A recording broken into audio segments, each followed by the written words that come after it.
Olá, seja bem-vindo ao meu canal. Meu nome é Esther Gomes e hoje eu quero falar com você sobre o Salmo de Asaf, número 73. Mas antes eu quero apresentar essas duas pessoas que você vai ver aqui no fundo, ó, o Charlie e a Pupsi. Eles estão sempre tentando participar dos meus vídeos. Às vezes eles param até para olhar para mim e ficar gritando comigo enquanto eu falo com vocês. Então não se incomodem com esse barulhinho, porque eles vão continuar falando aqui com a gente. Antes de começar, eu quero pedir para você se inscrever nesse canal, apertar no joinha e fazer parte dessa grande família. Aqui você vai ter muitas novidades, vai ter muito assunto.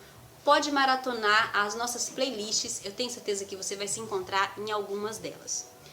Tem um salmo na Bíblia, Salmo 73, que me intrigou muito quando eu li. Asaf faz alguns questionamentos para Deus que algumas vezes já passaram pela minha cabeça e eu tenho certeza que pela cabeça de muita gente. A pergunta principal desse salmo é: por que o ímpio prospera? Engraçado que o segredo desse salmo está no segundo versículo, quando ele diz assim: quanto a mim, os meus pés quase tropeçaram e por pouco escorreguei. Olha que interessante. Ele começa a questionar a Deus por que os ímpios prosperam. Ele começa a dizer, inclusive, que os ímpios não passam por sofrimento e têm o seu corpo saudável e forte. Outra coisa que ele fala é que os ímpios estão livres de todos os fardos e não são atingidos por doença como os outros homens são. Alguma vez você já teve essa sensação? Poxa, por que eu sirvo tanto a Deus? Por que eu tento manter uma vida de oração, entrego os meus dízimos na igreja, sou frequente aos cultos, trabalho para o Senhor e mesmo assim vejo tanta gente que nem liga para Deus e está prosperando? Asaf questionou isso para Deus. Então ele continua dizendo que as pessoas zombam, falam com má intenção e que em sua arrogância ameaçam com opressão. Quantas vezes a gente que é crente trabalha com pessoas ímpias e a gente se sente dessa forma, né? Ameaçados, oprimidos, desrespeitados. E mesmo assim a gente não consegue entender por que eles prosperam.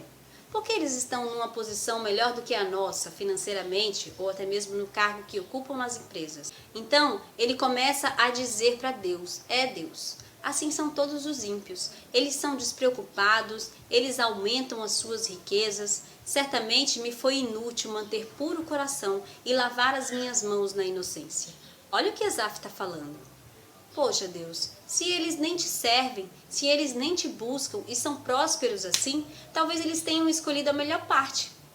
Talvez foi inútil para mim lavar o meu coração na pureza e permanecer nos teus caminhos. Eu deveria ter optado por fazer o mesmo que eles fazem. Talvez assim eu teria mais êxito. E aí ele fala que foi inútil lavar as mãos na inocência porque o dia inteiro ele é afligido e todas as manhãs é castigado. Se eu tivesse dito, falarei como eles, teria traído os teus filhos. Quando tentei entender tudo isso, achei muito difícil para mim. Uma coisa que não entrava na cabeça de Asaf é: como eu posso ser um servo de Deus, temente a Deus, um salmista, um homem de Deus que ajuda a propagar a mensagem dele e padeço por tanta aflição, e aqueles que nem consideram a Deus estão prosperando? Será que eu estou realmente seguindo o caminho correto? Será que as minhas escolhas foram assertivas? Então, ele tentava entender como é que uma pessoa que é cheia de Deus não prospera, ou pelo menos não prospera tanto quanto um ímpio. E aí ele começa a entender que aquilo era muito conflitante para ele, até que entrei no santuário de Deus e então entendi o destino dos ímpios. Certamente os põe em terrenos escorregadios e os fazem cair na ruína. Como são destruídos de repente, completamente tomados de pavor. São como um sonho que se vai quando acordamos. E quando te levantares, Senhor, tu os farás desaparecer.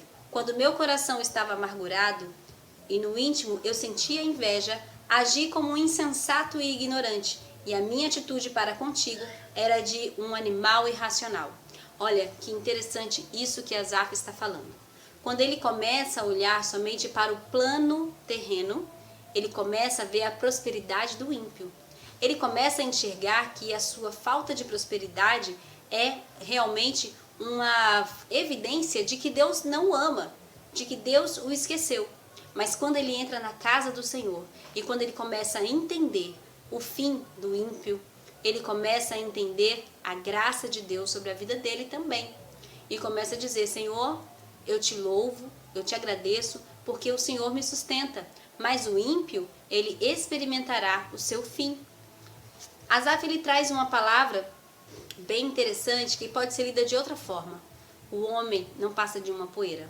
Hoje ele está, amanhã pode não estar mais. Não importa o tamanho do império que a gente construa, não importa o dinheiro que a gente tem. Hoje a gente está vivo, mas amanhã só Deus sabe. E a morte pode fazer com que aquela pessoa simplesmente desapareça. Então Asaf começa a mudar a sua perspectiva e olhar as coisas com mais esperança. E a partir do versículo 23, ele começa a se lembrar desse fato. Contudo, sempre estou contigo. Tomas a minha mão direita e me sustém.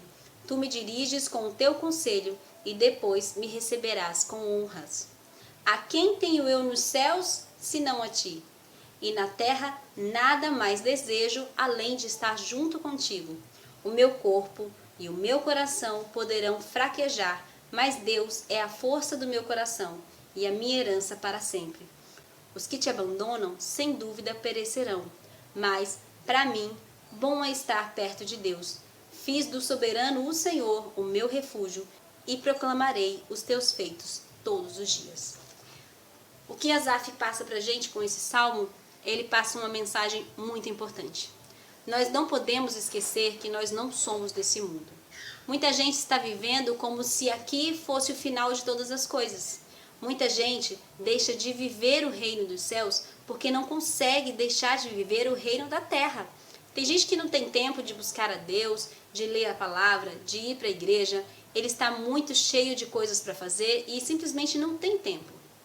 Só que Asaf, ele faz lembrar o seguinte: nós não somos deste mundo. Nós estamos aqui, somos passageiros, mas o mundo que nós ansiamos é a glória. E ele começa a entender que, na verdade, o ímpio que prospera e que gasta todo o seu tempo e energia para conseguir mais riquezas, ele é um insensato, porque tudo isso aqui vai virar pó, assim como ele. Um dia a gente vai morrer e vai virar pó, e tudo que a gente construiu vai acabar. Mas o bom mesmo é estar na presença de Deus. E Asaf dá uma justificativa para isso. É só você comparar. Veja, vá num velório de um cristão e vá num velório de alguém que não conhece a Deus. É nítido o desespero das pessoas que não conhecem a Deus. As pessoas que conhecem a Deus e sabem para onde querem ir e sabem para onde vão depois de sua morte, elas estão passando por aquele momento difícil com serenidade. A tristeza, a saudade daquele que se foi, com certeza há, mas também há júbilo no coração, por saber que ele está sendo recebido nos braços do Pai. Então, quando Asaf entende que Deus é o seu escudo, que Deus é aquele que protege a sua mente e guarda a sua alma, ele começa a ser grato a ele, dizendo: Deus, não me deixe vacilar outra vez, faça com que os meus olhos estejam fitos na tua glória. Assim eu vou perceber quanto sou abençoado. Com essa palavra, eu quero dizer para você ter esperança no Senhor. Eu espero que essa palavra tenha feito sentido para você. E se você ficou comigo até aqui, eu quero pedir para que você dê o seu joinha, coloque o seu comentário aqui embaixo, deixa aí o seu comentário para que eu possa te conhecer um pouquinho mais. Não se esquece de apertar em se inscrever e fazer parte dessa grande família.